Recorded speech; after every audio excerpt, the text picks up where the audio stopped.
네, 안녕하십니까. 안태욱 국장입니다. 오늘 아주 귀한 분 모시고 말씀 나누도록 하겠습니다. 이광희 국회의원님 오셨습니다. 안녕하세요. 네, 안녕하십니까.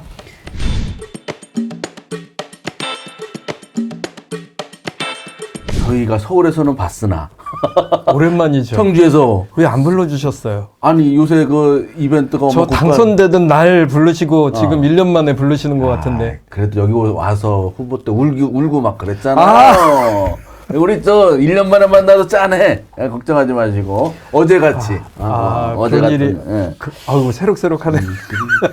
하도 오랜만에 만나도 어제 같은 분 오늘 또 만났습니다. 네. 이번 그 윤석열 전 대통령 그 비상계엄 사태 이후에 고생 많으셨어요. 아이고, 그 뭐 담도 넘어가고 엄청 고생 많으셨는데 일단 소감 파면된 거 어떻게 어떻습니까? 일단 파면이 확정되는 날 주문 피청구인 대통령 윤석열을 파면한다 이렇게 딱 하는 순간 가장 먼저 떠올랐던 게 대한민국 국민들이었어요. 정말. 내가 국회의원이 됐구나 하는 느낌도 그날 들었습니다. 그러니까 오늘이 이 방송이 언제 나갈지 모르겠는데 4월 10일이 제가 당선된 날이에요. 아, 그렇죠. 네, 정확하게 1년 만에 왔습니다. 그러니까 당선된 날 여기 불러주셔가지고 왔으니까 맞습니다. 그 1년 동안 국회의원 일을 했는데 그 1년 동안 거의 뭐 쉬지도 못하고 오로지 뭐 앞길로만 어떤 일을 했는지 하여튼 그래서 저한테 질문하셨었잖아요. 87년 유로항쟁 때도 5월 달에 당선이 돼가지고 그 다음 달에 6월항쟁 터지고 1년 내내 정말 고생하더니 이번에도 그렇게 된 거 아닙니까? 맞습니다. 당선되고서 지금까지 온 거예요. 근데 이번에는 국민들이 정말 떠올랐어요. 너무 감사하다. 대한민국 국민들 정말 위대하다.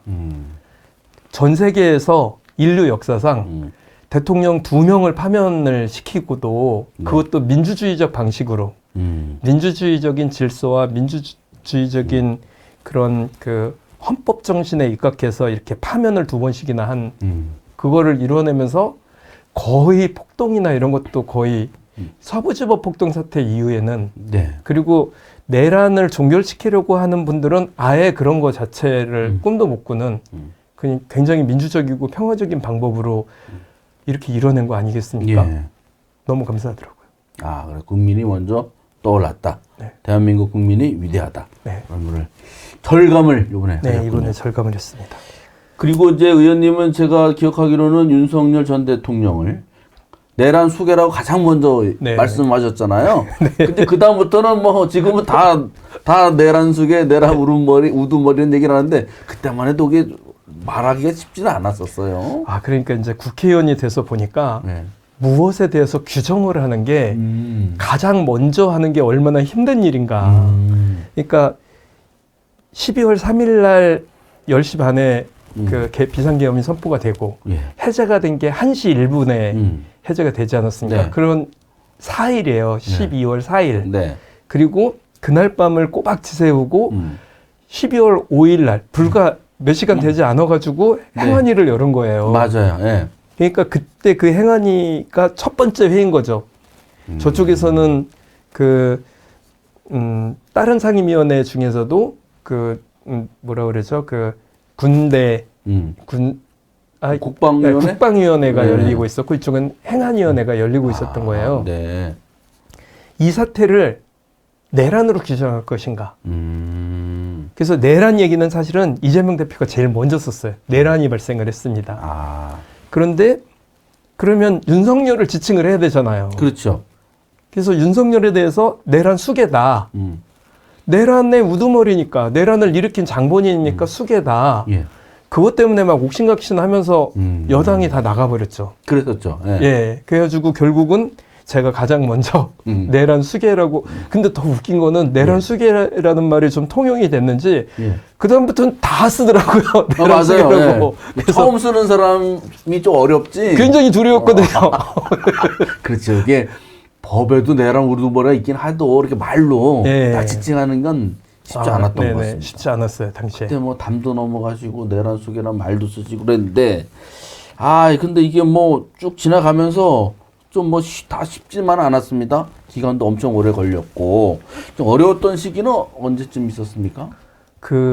저희들이 약간 안도하고 있었던 게 헌법재판소로 넘어가고 나서. 그러니까 첫 번째는 일단은 제일 어려웠던 점이 탄핵을 한 번에 하지 않지 않았습니까? 두 번째 됐죠? 두 번째 14일 날 탄핵을 시켰고, 그때도 정말 어렵게 203표인가요? 겨우겨우 204표인가요? 네. 겨우겨우 시켰고, 그러고 나서 구속시키는 것도 얼마나 힘들었습니까? 맞아요. 전 국민이 쳐다보는 가운데 한 번 시도했다가 실패하고, 두 번째는 왜 이렇게 시간을 오래 끌고서 뭐 빨리 좀 잡아들였으면 좋겠는데, 뭐 저쪽은 뭐 총을 쏘니 많이 그러고 있을 때 어쨌든 체포를 하고, 그러면서 감옥에 들어가 있는 동안 이제 헌재 결정만 나오면 된다고 그러고 약간 느슨해지면서 이제 대선 준비를 좀 해야 되는 거 아니냐?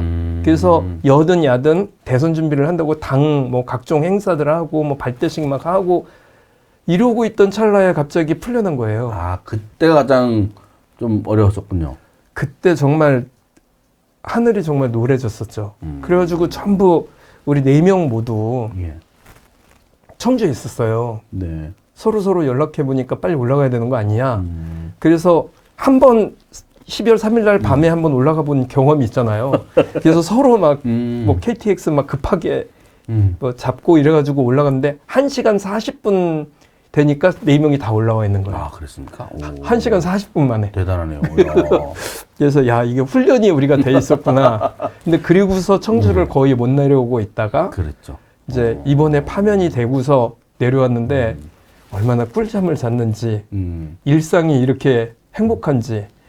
그리고 이제 4월 4일 날 11시 22분에 파면이 되고 점심을 먹으러 나갔는데 윤중로에 벚꽃이 폈더라고요. 거기. 봄이 왔더라고. 그때 그 전날에도 폈을 건데 못 보고. 아니 그 전날까지 맨날 걸어다니면서 두꺼운 잠바 입고 단식하고 뭐 저기 광화문 저 천막 당사하고 농성하고 매일 걷고 밤늦게까지 집회하고 이랬으니까 당연히 봄이라는 거를 느낄 겨를이 없었던 거예요.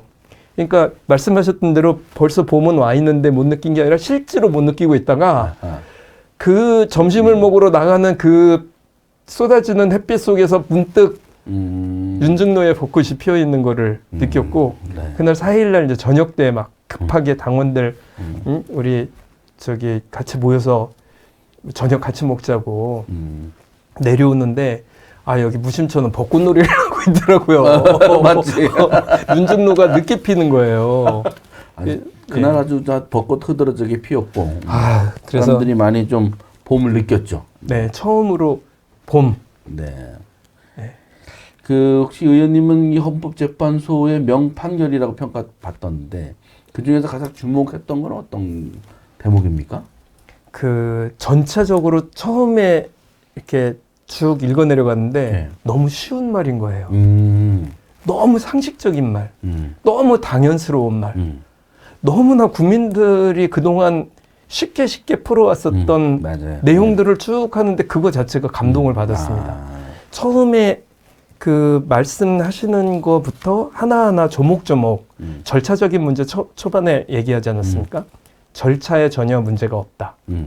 그 다음에 우리가 제기했던 5가지에 대해서도 항목별로 하나씩 얘기하는데 전혀 문제가 없다. 그래서 파면한다. 이렇게까지 쭉 서술 형식으로 쭉 읽어 나가는데 그 말이 들으면서 너무 쉬운 거예요.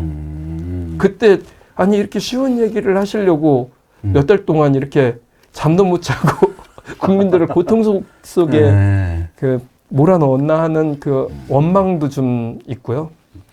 그리고 저는 개인적으로 좀 억울했었던 게 있었어요. 뭐냐면 국민의힘이나 윤석열 쪽에서 계속 얘기했잖아요. 줄탄핵 때문에 계엄을 할 수밖에 없었다. 근데 거기서 명징하게 나타납니다.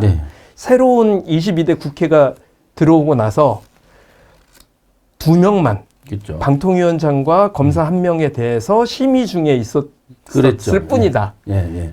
또 하나는 예산 삭감을 많이 해서 예산 삭감의 문제는 국회 예결위원회에서만 통과를 해서 이미 그 여당과 협상이나 정부와 협상을 할 여지가 충분히 있었음에도 불구하고 12월 3일 날 계엄을 했다. 이거를 12월 3일 이전에 예산이 통과된 게 아닌 거잖아요. 아닌 거죠. 예. 그거를 명확하게 했다는 겁니다. 그러니까 제가 탄핵시킨 사람이 두 사람이에요. 근데 자꾸 줄탄핵을 했다고 뭐 30번째 탄핵 막 얘기를 해요. 네.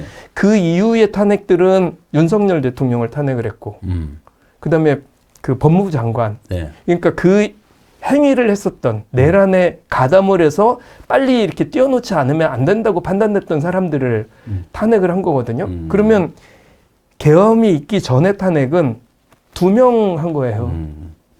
그게 너무 억울했었거든요. 근데 그런 것까지 조목조목 이것은 사유가 되지 않는다.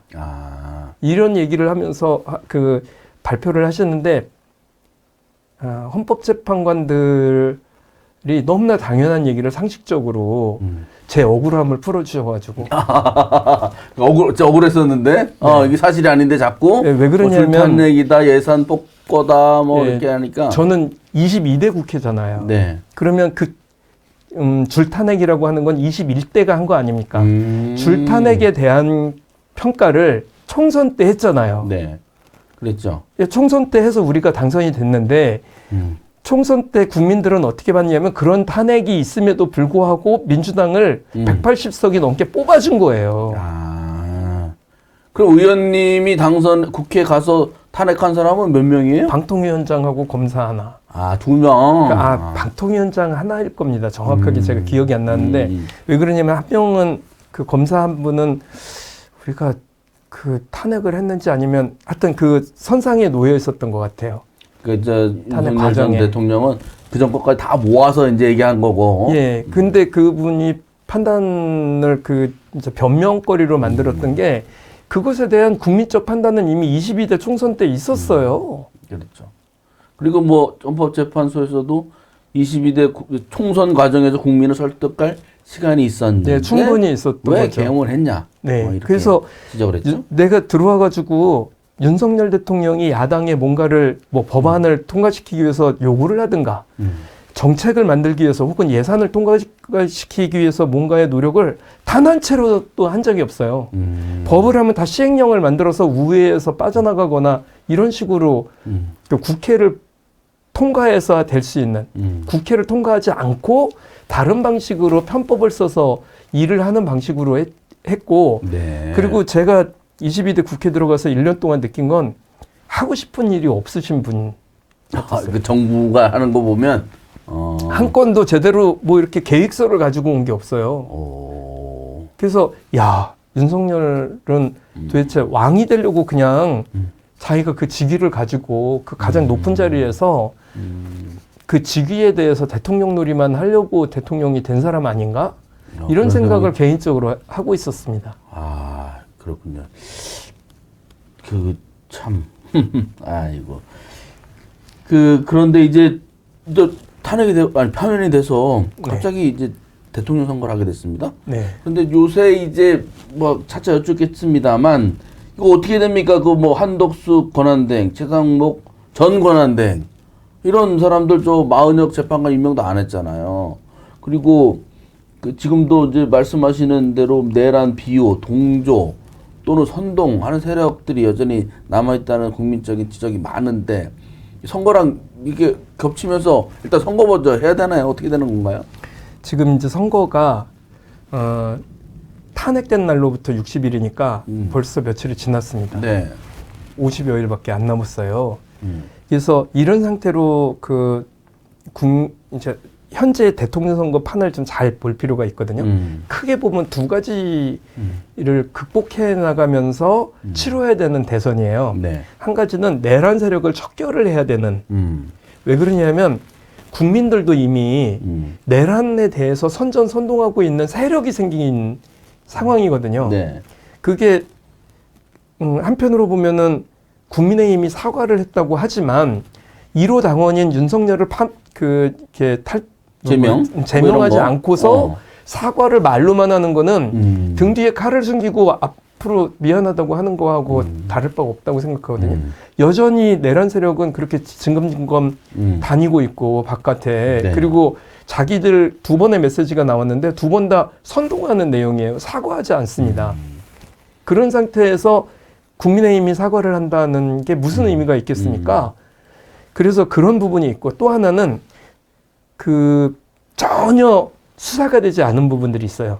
아, 수사가 아예 안 된 거? 검찰 쪽이 전혀 수사가 되지 않은 상태입니다. 검찰이 내란에 동조를 했음에도 불구하고 국회 경비대에 대한 수사가 되는 것을 계속 검찰이 막아서 국회 경비대가 전혀 수사가 되어 있지 않은 상태입니다. 지금 상태가요? 예. 명태균과 김건희에 대해서도 손을 못 대고 있죠. 여기에 내란과 분명히 연관이 돼 있고 내란을 일으킨 원인이기도 한데 여기 대해서 수사 못 하고 있었죠. 또 하나는 추경호를 비롯한 국민의힘의 내란에 동조했던 세력들에 대해서 손도 못 대고 있었습니다. 맞아요. 추경호. 예, 요건들이 어쨌든 진행이 되고 있는 상태에서 지금 대통령 선거를 하게 되는 거예요. 그러니까 이런 한 덩어리, 이 큰 한 덩어리가 단순하게 한덕수와 뭐 누구를 어떻게 한다 이 정도를 넘어서서 이게 전부 한 묶음으로 있는 겁니다. 내란 동조 세력들이. 이 사람들이 어디까지 스스로를 반성할 것이냐에 따라서 헌정 수호 세력으로 네. 헌법을 수호하고 민주주의를 지켜나가겠다는 약속을 하는지 안 하는지를 봐서 네. 여전히 계속적으로 거기에 대해서 거부한다면 내란 세력과 선거도 할 수 없는 거죠. 네. 아니 헌법을 지킬 의사가 없고 국민들을 총칼로 위협을 하면서 국회를 무장 군인들을 난동 들어오도록 했었던 헬리콥터를 내려오게 하고 장갑차를 들이밀었던 이런 세력들이 그런 것에 대해서 헌법을 준수하겠다고 지키겠다고 하지 않는 한 여기하고는 선을 그어야 된다. 또 하나는 12월 3일 내란으로 인해서 경제가 너무 안 좋아졌습니다. 맞아요. 저는 제가 경제에 이렇게 계속 뭘 받아보고 있는데 데이터상 0%대 성장률은 처음 봤어요. 무슨 얘기냐면 2% 이하로 내려오면 자산을 깎아먹기 시작한다는 신호라고 알고 있거든요. 근데 0%대다 이거는 거의 자산 잠식이 거의 일어나 있는 상태예요.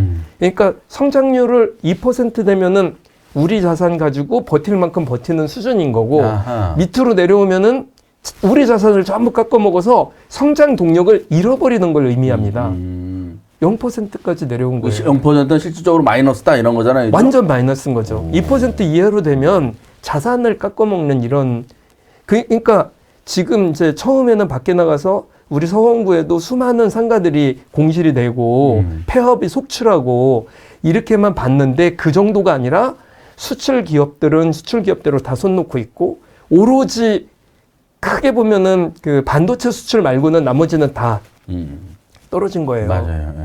이런 경제 구조 시스템을 이 대선 과정에 어떻게 조금이라도 보완해 나가면서 대선을 끝내고 나서 뭐를 할 수 있을지 이렇게 큰 축으로 보면 내란의 중식 문제하고 경제를 원래대로 수준에 올려놓는 거하고 이 두 가지 측면들을 동시에 감당을 하면서 민주주의를 회복하는 이런 상황이 돼야 되는 이런 굉장히 중차대한 대통령 선거다. 저는 대선을 그렇게 생각을 합니다. 대통령이 누가 되든 김대중 전 대통령처럼 엄청 힘든 상태에서 시작하겠네요? 그 상태보다 훨씬 더 안 좋은 상태에서 시작하는 거죠. 그리고 거기다가 포함이 안 된 게 있어요. 예. 경제적인 거. 하나는 트럼프발 공격입니다. 그렇죠. 그게 여기에 감당하지 않은 상태예요. 그러니까 트럼프는 이제 관세 25% 이제 시작을 했어요. 네. 또 다른 어떤 요구를 할지 아무도 몰라. 맞아요. 우리는 이제 이런 내란의 과정이 있었기 때문에 트럼프를 미리 만나지 않았거든요. 일본의 총리는 만나가지고 수십 조를 퍼줬어요. 그래서 자기들은 안전할 거다. 그런데 26% 관세를 24%인가요? 확 때려버린 거거든요. 네. 그래서 앞으로 갖다 주고 뒤통수를 제대로 맞은 게 일본이에요. 우리는 아직 갖다 주지도 않은 상태인데 LG만 개인적으로 만났죠. 그리고 아직 우리는 보따리 풀러야 되는 일이 아직 남아있는 상태예요. 관세는 관세대로 맞고. 이제 시작인 거네요? 이제 당할 수 있는 게. 그리고 유럽발 또 뭐 충격도 이제 감당을 해야 되는 상황입니다. 그러니까 너무 안 좋은 상태예요. 그러니까 제가 제 팔자가 참 기구한 게 국회의원이 돼서 저도 좀 외국 여행도 좀 다녀보고 좀 이렇게 좀 의원님들 1년에 한두 번씩은 나갔다 오잖아요. 어떤 뭐 공직 일정 있잖아요. 왜. 꿈도 꿔보질 못했고요. 1년 동안 오로지 여기에 매달려 있었는데 오는 경제 쇼크와 관련돼서 오는 그 통계 데이터가 이런 상황인 겁니다. 아이고. 그래서 야, 이게 진짜 김대중 대통령 당시는 김대중은 어떻게 그 난국을 이끌었는지 참 궁금해하기도 해서 다시 김대중 평전을 다시 좀 읽어보고 있는 중이거든요. 그렇습니까? 그러니까 이 난국을 정치인으로서 어떻게 감당을 할 수 있을 것인지 대통령 선거도 대통령 선거지만 그런 것에 대해서 좀 고민 중입니다.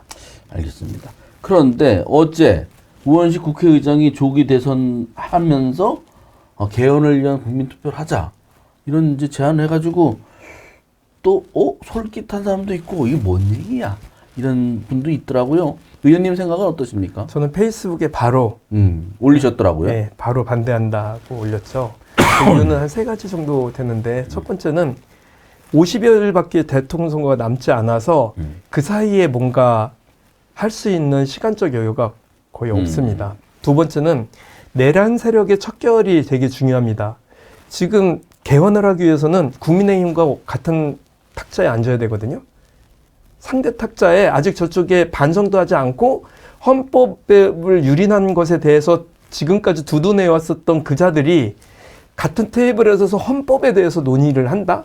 헌법을 무시해왔던 세력들이 저는 예의가 좀 아닌 거라고 생각을 좀 하고요. 어디서부터 논의를 할 것인지가 대단히 필요하다. 그래서 만약에 이렇게 얘기가 되는 거죠.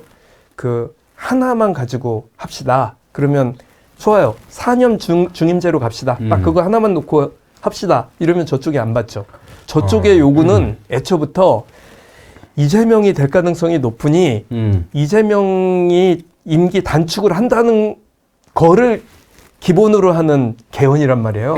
1년이든 뭐 2년. 임기 단축 개헌이 기본적인 아니죠. 근데 여기서는 4년 더 하자. 그 받아들이겠습니까?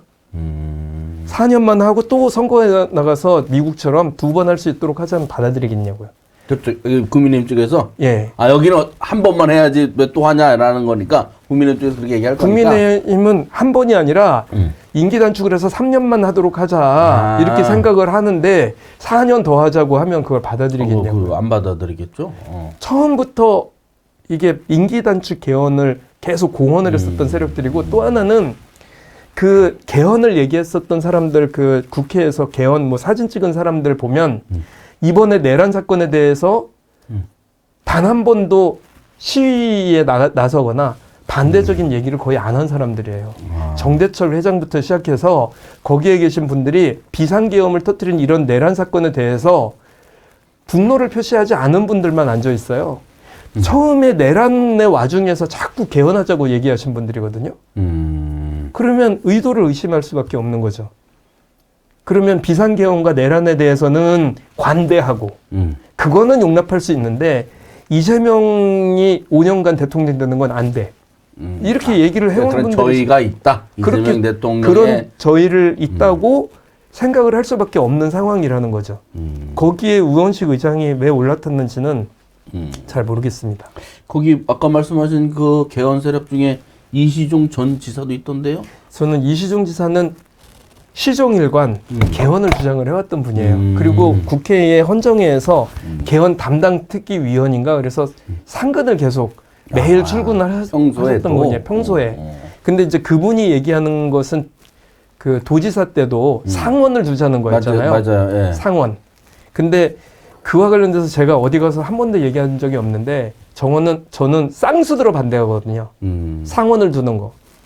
미국의 민주주의가 지금까지 쇠퇴한 이유가 양원제였기 때문이라는 얘기가 미국 정치권의 팽배한 평가예요. 그 국민의 이익과 의견이 두 번 거쳐가면서 왜곡되고 잘 안 됐다. 그러니까 여야가 그 하원에서 합의를 해서 올려도 상원은 늘 보수파가 다수였기 때문에 진보적인 태제를 한 번도 거기서 제대로 통과시킨 적이 없어요.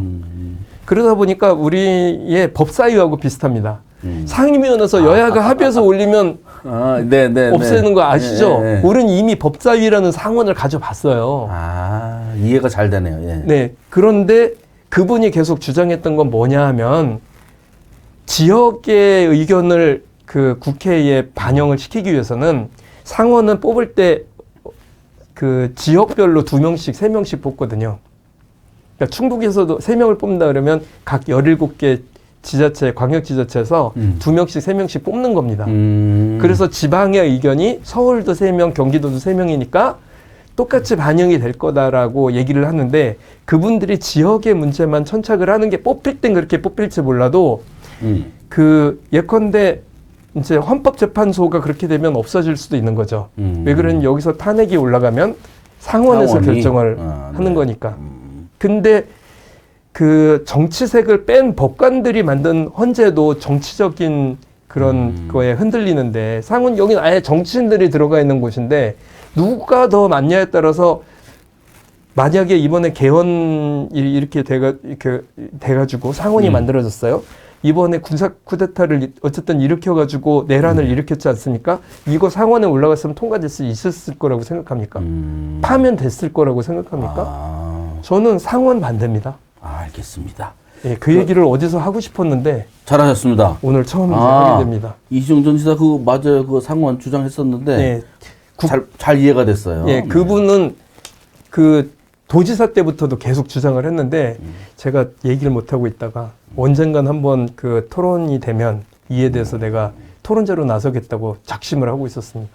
그래서 미국의 상원제도 공부를 좀 하고. 근데 이제 공감하는 거는 뭐 주장은 다른데 뭐 이시종 지사가 이 쿠데타 계엄에 대해서 뭐라고 얘기하는 거는 들어본 적이 없는데. 예, 그렇습니다. 뭐 그러니까 그런 것들 그런 태도가 이게 좀 진정성 이런 거에 대해서 좀 뭐 지적을 받을 만하네요. 그죠? 네. 오히려 그 이 내란 과정에서 계속 개헌 주장만 하지 않았습니까? 글쎄 갑자기 쫙 나타나던데. 네. 그래서 저는 저희를 의심할 수밖에 없게 만들어 놓지 않았냐. 그러니까 국민의힘은 국민의힘대로의 저희가 따로 있고 그 개헌 주장하는 또 이제 세력대로 다른 주장이 있는데 결국은 이재명 대통령 되는 거에 발목 잡기다 이렇게 보시는 건가요? 네, 그렇다고 의심을 하는 거죠. 왜 그러냐면 윤석열 대통령 때 왜 이 주장을 안 하셨어요? 그러면 이재명 대통령이 된 다음에 해야 됩니까? 아니 해야 될 필요가 없습니까? 저는 기본적으로 현재의 체제 개헌을 해야 된다는 주의예요. 해야 된다 개헌은? 예, 내용적으로. 그리고 지난번에 문재인 대통령 때도 문재인 대통령이 될 것 같으니까 계속 개헌 얘기를 선거 때 내내 하지 않았습니까? 그랬다가 문재인이 당선이 됐어요. 네. 그러고 나서 문재인이 1년 만에 합의된 안이라고 국회에서 시켜달라고 냈어요. 국회에서 그거 쌩깠습니다. 자기들은 목표가 문재인 정부가 5년 동안 임기를 끝내는 거를 반대하거나 대통령 선거 과정을 흔들기 위한 조건으로 만들었다는 증빙밖에 안 돼요. 지금도 똑같습니다. 만약에 이렇게 해서 대통령이 이재명이 됐어요. 네. 이재명 대통령 시대에 또 1년 동안 뭐 이렇게 해가지고 내면 그거 받을 거라는 저는 의심을 해요. 또 그때 가봐서. 예. 그래서 저는 만약에 되면 언제 개헌을 할 수 있냐면 대선 끝나고 1년 후에 지방선거가 있어요. 예. 그때 개헌하면 되거든요. 같이 몰아서. 과연 그때 낸 안을 개헌하자고 할 것인지 저는 그것도 의심스럽습니다. 그럼에도 불구하고 그때 개헌을 했으면 좋겠고 저는 개헌을 선거 때마다 해야 된다는 주의예요. 세상이 계속 바뀌기 때문에 수십 년 전, 30년 전의 그 헌법 가지고는 지금 시대에 맞지 않고 앞으로도 계속적으로 바뀌어나가기 때문에 연성 헌법이었으면 좋겠다는 거예요. 여야가 합의를 이루는 만큼 반영을 해서 통과시키고 그 다음에 또 합의를 한 만큼 통과시키고 그래서 지방선거든 총선이든 대선이든 있을 때마다 조금씩 넣어서 합의된 만큼 계속 헌법을 수정해 나가는 게 좋겠다. 이게 제 생각입니다. 이건 아주 맞는 말씀인 것 같은데, 네. 어차피 투표를 하러 가니까 네네. 그때 이슈가 된 그런 개헌이라든지 국민투표 붙일 일들을 계속 하면 되는 거네요. 네, 저는 그렇게 하자는 주의예요.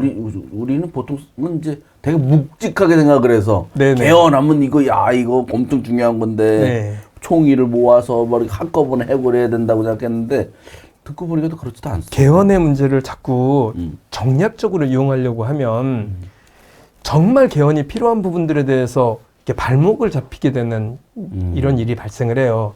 이제 50여일밖에 남지 않은 대선을 앞두고 개헌을 하자?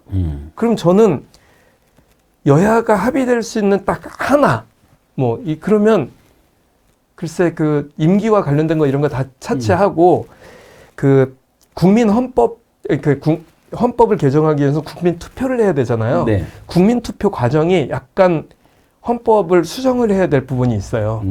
그래서 국민투표를 좀 더 말랑말랑하게 만들 필요가 있는, 그래서 국민투표법 하나만 하자 그러면 동의입니다.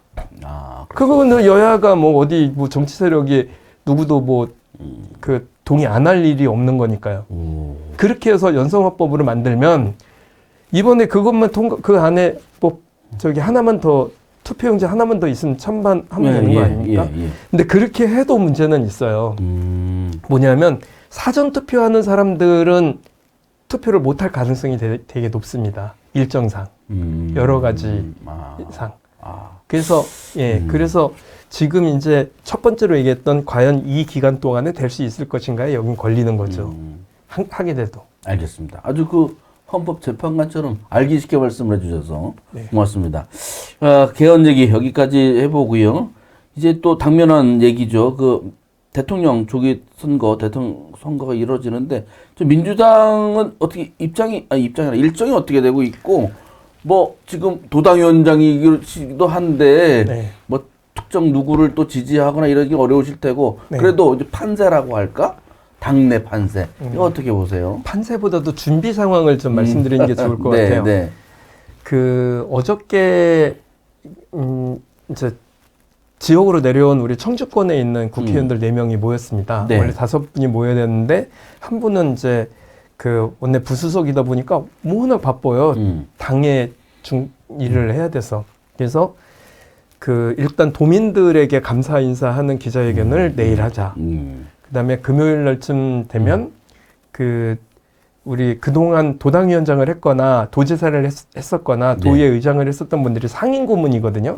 이분들이 그 전에 대통령 선거를 쭉 진두지휘 해오셨던 분들이잖아요.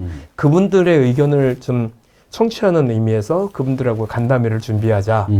그다음에 공약을 일단 공통공약을 만들어야 되지 않겠냐. 후보가 누가 돼도. 그래서 민주당의 충청북도 공통공약을 만드는 거는 제가 앞장서서 준비를 하기로 하고, 왜 그러냐면 저는 선거 중립을 지켜야 되는 상황이기 때문에 공통공약을 만들고, 또 하나는 선거인단을 모집을 해야 돼요.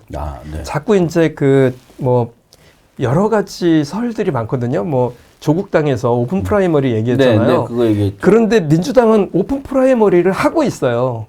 저쪽이 착각하는 게 뭐냐면 5대5로 당원 50, 일반 여론조사 50인 줄 알아요. 근데 민주당은 당원들은 당연히 참여를 하고 선거인단을 모집을 해서, 그러니까 자기가 많이 모집하면 많이 모집한 게 유리한 거예요. 이런 상태로 다 1인 1표입니다. 대의원 이런 것도 없고 그냥. 그러니까 없어졌죠, 저번에? 저번에가 아니라 원래 그랬어요. 원래 그랬어요? 그래서 우리는 5대5 이런 개념이 아니라 사실상의 오픈 프라이머리를 하고 있어요. 근데 조국 혁신당에서 요구하는 건 뭐냐면 당원들을 빼고 나머지 오픈 프라이머리 하자는 거예요. 당원들 빼고. 민주당 당원들 빼고. 그래요? 그러면 우리가 그동안 모아놨던 우리의 자산이자 우리 당의 주력이고 우리 당원 중심주의 선포한 정당에서 당원 빼고 밖에 있는 사람들만 가지고 하자 그러면 이거 위험하지 않느냐, 오히려. 그렇죠. 그건 그때 가봐야 하는 거네요? 네. 그래서 이거는 받아들이기가 어렵다. 그래서 각 당에서 후보를 뽑아라. 그러면 조국당에서도 뽑아라. 그래 놓고 후보가 된 사람들이 그 뭐 어떻게 여론조사를 할 건지 뭐를 할 건지를 논의를 그동안 하던 방식으로 그렇게 하는 게 맞는 거지. 오픈 프라이머리로 하자 그러니까 거기에 대해서 조국 혁신당이 제안하고 당내에 있는 일부 인사들이 그 대통령 후보가 될 분들이 그 오픈 프라이머리 하자고 하면 당원들이 당원 주도성이 그동안 저도 다 그렇게 해서 당선이 됐고 민주당이 당원 주권주의를 계속 주창을 해왔던 민주당의 당원 주권주의가 어떻게 됩니까? 그러네. 역선택할 수도 있고 뭐 여러 가지 네네. 뭐 좀 그 받아들이기가 좀 힘든 아니죠. 그러네요. 실제로 하기도 실현하기도 쉽지 않겠네요. 예, 그래서 그러니까 투표인단을 모집하는 거는 어쨌든 도당 차원에서 해야 되는 문제이기 때문에 그러니까 일반적으로 후보자들도 하지만 도당에서도 당원들이 좀 더 많은 국민들이 참여해서 저희 그 경선에 내부 경선에 참여하는 거 이렇게 해야 되지 않겠는가 이렇게 해서 준비를 제가 도당 차원에서 하고 있습니다. 네, 그러시죠. 잘 준비해 주십시오. 괜히 지금 뭐 누구 판세가 어떻고 말씀하시기에 좀 그건 제가 잘못된 요구인 것 같고 지금 뭐 모신 김에 1년 만에 오셨더니 할 얘기가 많은데 앞으로 한 달에 한 번씩 모시겠습니다. 그건 이제 약속드리고. 근데 내년에 또 지방선거도 있잖아요. 약속을 제가 하는 게 아니라 아니 아까 뭐라고 하셨으니까. 시간 될 때마다 저희가 모시고 싶은데 참 네. 의원님들이 이게 뭐랄까 아침 저녁 일정을 확정하기 어렵더라고요 보니까. 특히 요번에 아이고 비상사태 때는 참 의원님도 힘들었어요. 제가 압니다. 그래 내년 지방선거가 있는데 어떤 인물들을 민주당은 원하는지 그리고 민주당에 보니까 청주시의원 전 임정수 의원 청주시 민주당이었던 사람 그분이 이제 탈당을 했는데 자기가 나갔나? 나갔죠? 제명됐나요? 예, 제명을 했는데 그것을 불복하고 나간 거예요? 예, 탈당을 했죠. 또 제천에 또 시의원인가도 제명됐다가 어떻게 됐어요? 아니요. 그분은 그 2년 당원권 정지. 맨 처음에 제명인가 됐다가 중앙당에 올라가서 이제 구제를 받아 이 당원권 정지. 그래서 이게 또 선거 때만 되면 또 뭐 구간이 명간이다. 뭐 좋은 거 아니야. 또 뭐 합치기도 하고 여러 가지 있는데 제가 지금 말씀드린 거는 지역적인 거고 크게 내년 지방선거에는 어떤 인물들을 좀 내세울 생각이신지요? 이번 대선을 이기는 게 굉장히 중요하고 그런 바탕하에 내년 이제 지방선거를 맡게 되는데요.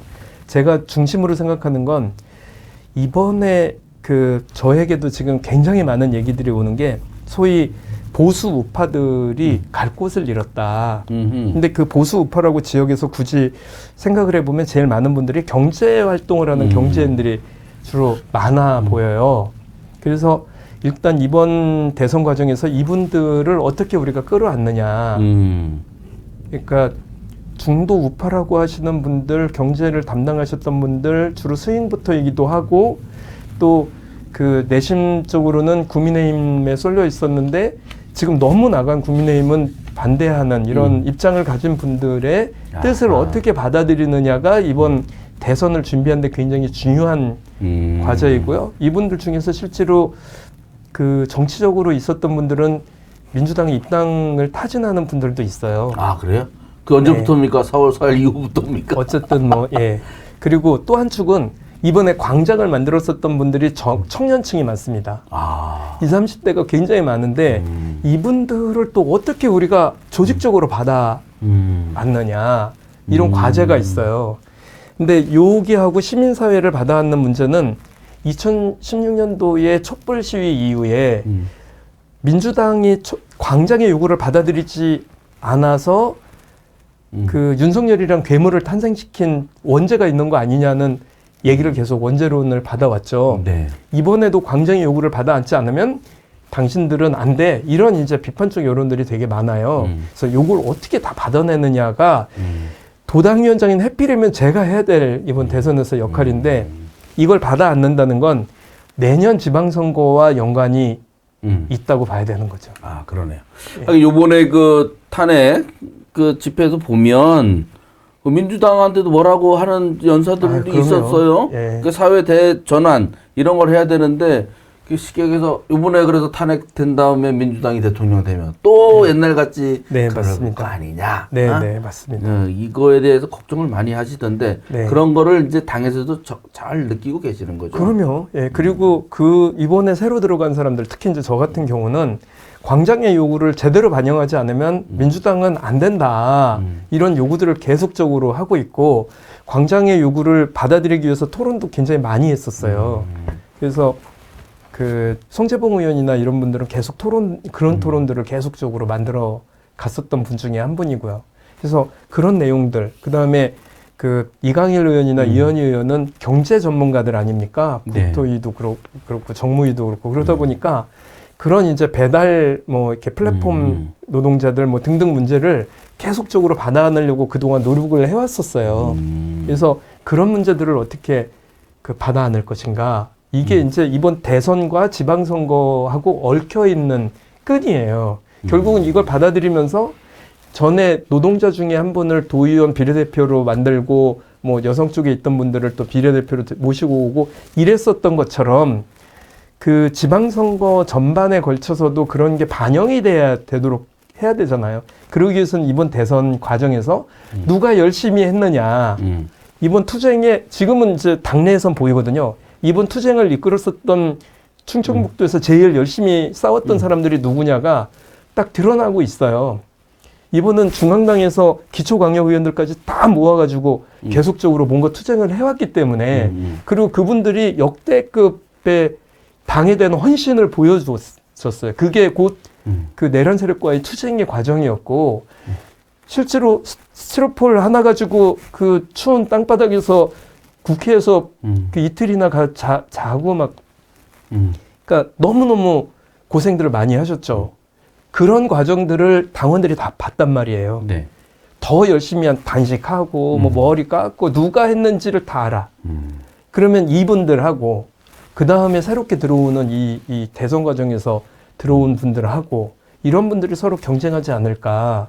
그렇게 해서 민주당이 그 전과는 다른 민주당으로 대선을 거쳐서 내년 지방선거까지 거듭나야 새로운 충청북도를 만들 수 있는 기반이 되지 않겠는가가 제 기본적인 고민이자 생각입니다.